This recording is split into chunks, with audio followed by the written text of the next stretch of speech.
For the third time in history, Kansas State is back in the Cotton Bowl. Dives, touchdown, Kansas State! An incredible season that defied all the odds has come down to this. Arkansas, the Cotton Bowl Cats. And the crowd is just going crazy here. This is a KAKE Sports Special, Cotton Bowl Cats. Brought to you by Fugate Enterprises, Taco Bell, and Pizza Hut.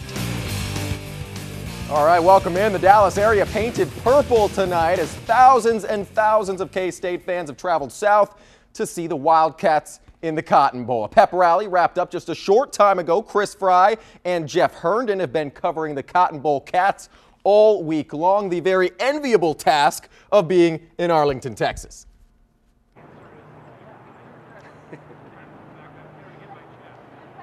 Yeah, thanks a lot, Shane. Chris Fry, Jeff Herndon, here at the ballpark in Arlington, Texas. Absolutely magnificent night, not for baseball, but for a pep rally. And of course, Jeff Herndon always dressed for the occasion. I've got my purple tie. So yes, I am showing my allegiance to the Kansas State Wildcats. But speaking of which, a lot of fans here tonight, Jeff. You're knocking my dress? We're at home plate here at the ballpark in Arlington.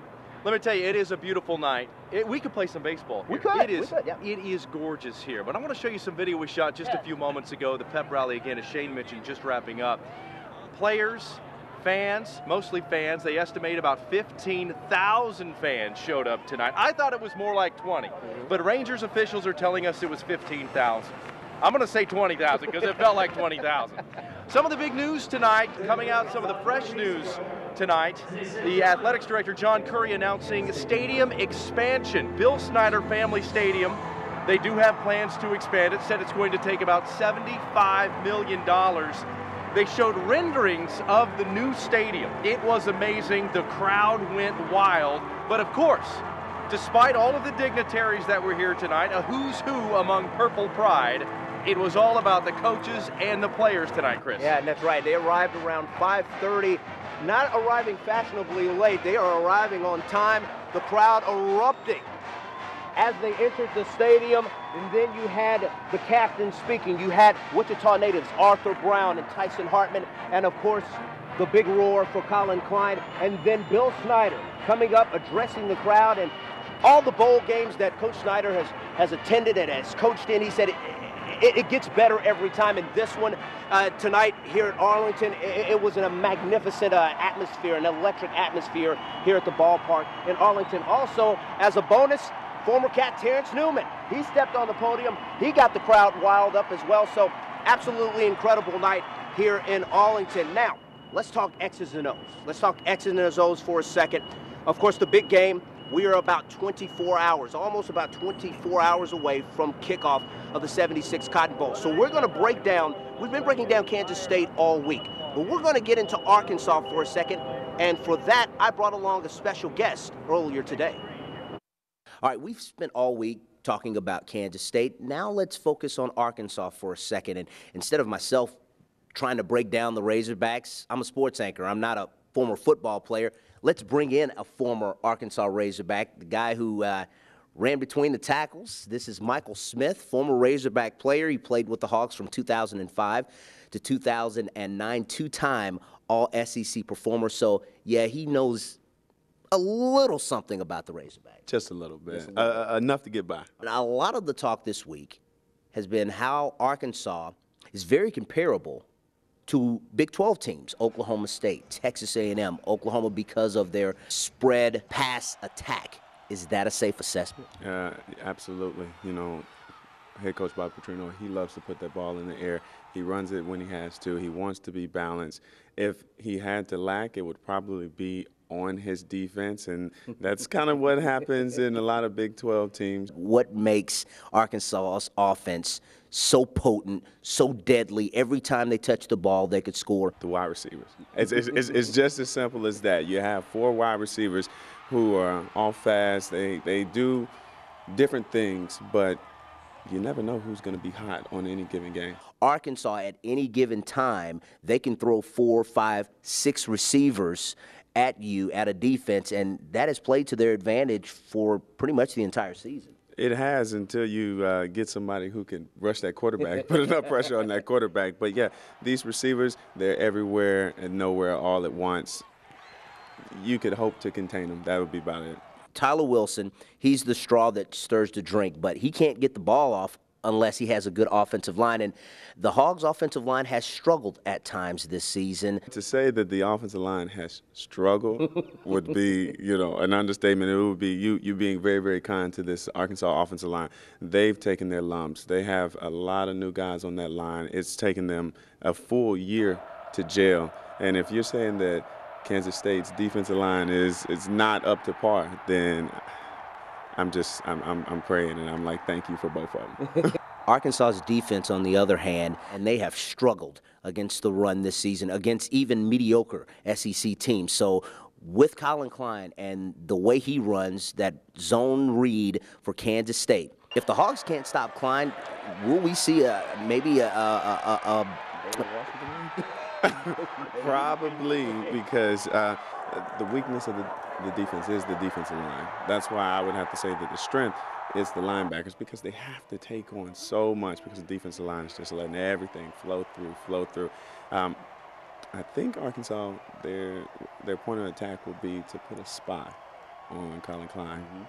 And if that makes him throw the ball more, then that's where Arkansas's defense may have a chance to shine. How big of a factor will Joe Adams play on the special teams, and can he make a big impact? But he doesn't need blocking, as you've seen. Maybe a couple guys in place here and there, but the will of this guy, he's no more than 175, 180 pounds. But the will of this guy and how he's able to see the field, it's scary at some time. Michael Smith, former Arkansas Razorback, joining us. Mike, thanks a lot.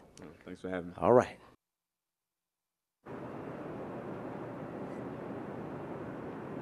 All right, we're back live at Rangers Ballpark in Arlington. It's empty now. You were looking along the first baseline there. It is empty now, but we had about 15 to 20,000 K-State Wildcats here just a few moments ago. It was crazy. Everybody that I've talked to, all the fans, all the hoopla, all week long, they're ready for some football. They're ready for a game. And I guarantee you're going to see maybe 5-6 times the amount in Cowboy Stadium. Seats over 100,000. So the purple wave raining down on the DFW Metroplex. And we'll have much more on that later in the show. For Jeff Herndon, I'm Chris Fry. We'll see you later on. Shane, back to you in Wichita.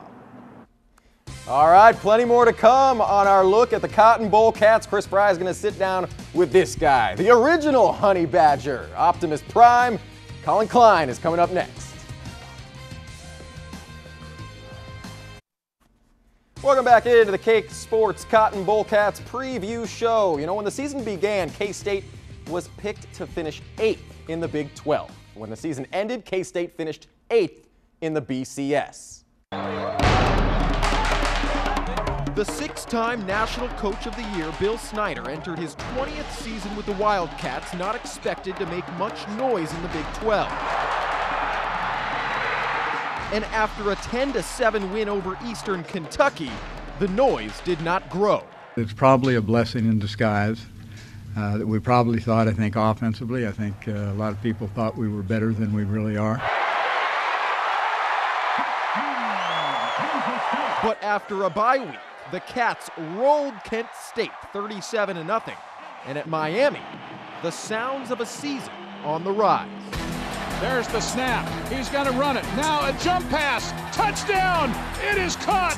Klein turns, hands it off to John Hubert. Hubert scores. Touchdown, Kansas State. After a 4-point win, the notes went off key with the departure of Wichita native Bryce Brown. It's a difficult time for him, things he's trying to work through, and a lot of people trying to help him, and it's going to be important for him to reach out to those people. But even without the hyped running back, the team turned to music in motion. Griffin wants to throw. Intercepted by Arthur Brown at the 20 to the 15-yard line. Arthur Brown intercepts the ball at the 20. K-State's got it with 5:26 to go. Oh my goodness, what a play by the brilliant Arthur Brown. They will upset the Baylor Bears, the 15th ranked Bears, in an incredible fourth quarter comeback. A monster victory for the Cats, 36-35. Here's Franklin running the option. Now drops back to throw. Looking towards the sideline, pressured by Violatui, and he sacked him. Violatui in a dive, sacked him back at the 14-yard line. Nice lane up to the right side. Angles it beautifully up the middle. He might go the distance. Do they have an angle? He's completely run away from them. Lockett's in. Touchdown K-State. As for the 5th time in Bill Snyder's career at Kansas State, they are 6-0.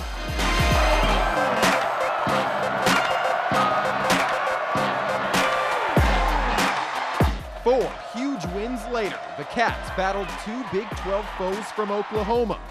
But the music skipped a beat with their first conference losses. Their only losses. Offset eye behind Klein. And Collin will try to sneak it behind left guard. Touchdown, and the Wildcats win the game! The Wildcats win the game! A 1-yard quarterback sneak. Kansas State is 8-2, and in 4 overtimes, they beat the Aggies 53-50. Klein will run the option. He's at the 5, walks in, touchdown running off left guard. Kansas State scores. Trips to the left, tight end on the right. There's the handoff to Hubert. Hubert to the 20, left side to the 15, to the 10, to the 5, dives to the pylon. Touchdown Kansas State. At 10-2, the team picked to finish 8th in the Big 12 is in the Cotton Bowl. It's been quite a ride. Now, tomorrow night's game marks K-State's 3rd trip to the Cotton Bowl. The first was back in 1997 when the Cats took on BYU. The weather was great. The Cats were on a roll. Brian Cavanaugh hit Andre Anderson. What a catch there by Anderson with the Hail Mary to take the lead at half. KSU built the lead to 15-5, but the Cougars would end up striking back for 2 fourth-quarter touchdowns. The game winner coming with 3 minutes left. It looks like Kansas State had a good time out there. BYU won that game 19-15, and the weather was anything but perfect in 2001. 29 degrees, snow on the field, and the Tennessee Volunteers the opponent. This one was all Kansas State. Jonathan Beasley threw 2 touchdown passes, ran for another. Josh Scobie scored, and he added 147 yards on the ground, 35-21. The Cats would win that. Now, what would a win in the 2012 Cotton Bowl mean to the Cats? Chris Fry goes one-on-one with Colin Klein. We told you about it. It's coming up right after the break. All right, thanks for staying with us. Arkansas believes the key to a Cotton Bowl win is stopping Colin Klein. Chris Fry stopped the Honey Badger long enough to ask him a few questions. Start of the season, the goal is to win a national championship. Right. Realistically, coming off the Pinstripe Bowl, what were the realistic goals for this team at the start of the year? It's one of those deals that I'll have to go back again to Coach Snyder's, one of Coach Snyder's 16 goals, and that's number 12 of no self-limitations. You know, Coach provided great leadership for us right from the beginning of not letting us decide at that point how good or how bad we were going to be, and not letting anyone else outside of that room and our team say how good or how bad they thought we were going to be. And the only thing he's ever asked of us, really, you know, since I've been here, is just to make sure that you're better today than you were yesterday, on and off the field. Eastern Kentucky, you guys struggled. I know it was a long time ago. No, I remember it though. Yeah, you remember it. You guys pull out a victory. Bye week probably came at the best time. What happened in that bye week for you guys to just turn a complete 180? I really don't think we took Eastern Kentucky for granted. I think it was just one of those things where it was a little bit of a wake-up call. It was a little bit of, again, just we got to get better. And our coaches pushed us really hard. Coach Snyder, again, pushed us hard in every category. And then we hung together. I mean, people were saying, oh, you know, you guys aren't going to be any good. We're going to be lucky to win 3 or 4 games, you know, et cetera, et cetera, et cetera. And, you know, again, I'm just so proud and happy to be a part of this team and how we responded of hanging together and hanging tough. there was a big question mark about you coming into the season, maybe unproven. Could you take over this team? I know it was a two-quarterback system last year with you and Carson. But with you coming in, a lot of people, a lot of unknowns, we knew your talent. How were you able to maintain your consistency throughout the season? Coach Miller and Coach Steiner and all of my coaches have worked extremely diligent with me and teaching me to never be satisfied, and there's always better out there. And that can be frustrating at times, but at the end of the day, it's very beneficial. Do you guys still feel like you have a lot to prove, even despite the 10-2 record? You've been an underdog in the majority of the games this season. You guys still feel like you have a lot to prove? Coach Snyder, again, makes it very clear that it's not about anybody outside our room. And it's about us getting better. It's about us hanging together. It's about us playing tough every play for 4 quarters.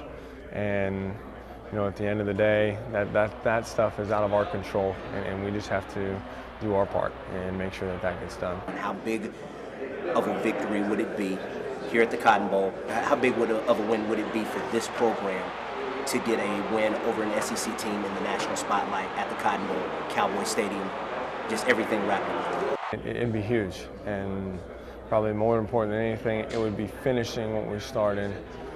Coach is always preaching finish, and whatever you start, whether it's a drill, practice, meeting, you got to finish it. And this would be the final step of being able to finish that and keep that model of continued constant improvement. Sitting down with us now, the trip to the Cotton Bowl isn't all about practice and film study. No, the Wildcats found time for fun and fine dining. Jeff Herndon and Chris Fry rejoin us from Arlington when we get back after the break. You know, it has been a busy week for the Wildcats. Practices, social events, visits to local hospitals, and the pep rally. No doubt the Cotton Bowl experience will be one that these Wildcat players, coaches, and fans never forget. K-State arrived in Texas on Saturday. We got our first look at the Cats on Monday at practice. The players still feeling out the confines of the gigantic Cowboy Stadium. It's the largest dome stadium in the world, boasting the second largest high-def monitor ever made. From large stadiums to large meals. On Tuesday night, the players and coaches arrived at Lowry's in Addison, Texas for the Beef Bowl, all-you-can-eat prime rib. And K-State offensive lineman Zach Hansen ate a lot. The big guy pounded 3 steaks, but wanted more.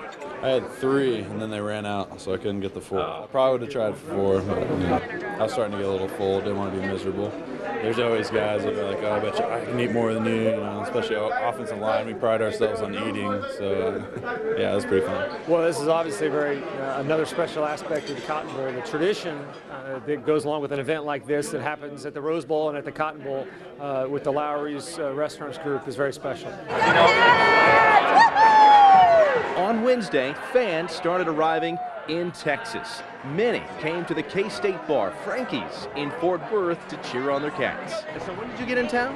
About 2 hours ago. And you just came straight to Frankie's? We've been at the bar for 5 hours. On Thursday, it was all about inspiration and hope. Players and coaches visiting the Texas Scottish Rite Hospital for Children in Dallas. Hey, here you go. Head coach Bill Snyder was presented a picture crafted by 15-year-old patient Nick Tippett. It's the Wildcat chasing a Razorback back to Arkansas. The young people that you had here at the hospital are a great inspiration for us as well. Thank you very much for having us. Players meeting some of the cutest kids in Texas, signing autographs and talking to the children. Smiles all around.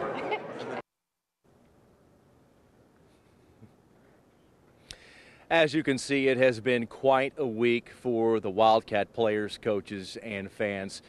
But they are here for one reason, the main event. And that main event is tomorrow night. I bring back Chris Fry. Chris, everybody talking about Arkansas, how great they are. K-State comes in 8th in the BCS, Arkansas 6th in the BCS. It should be quite a matchup.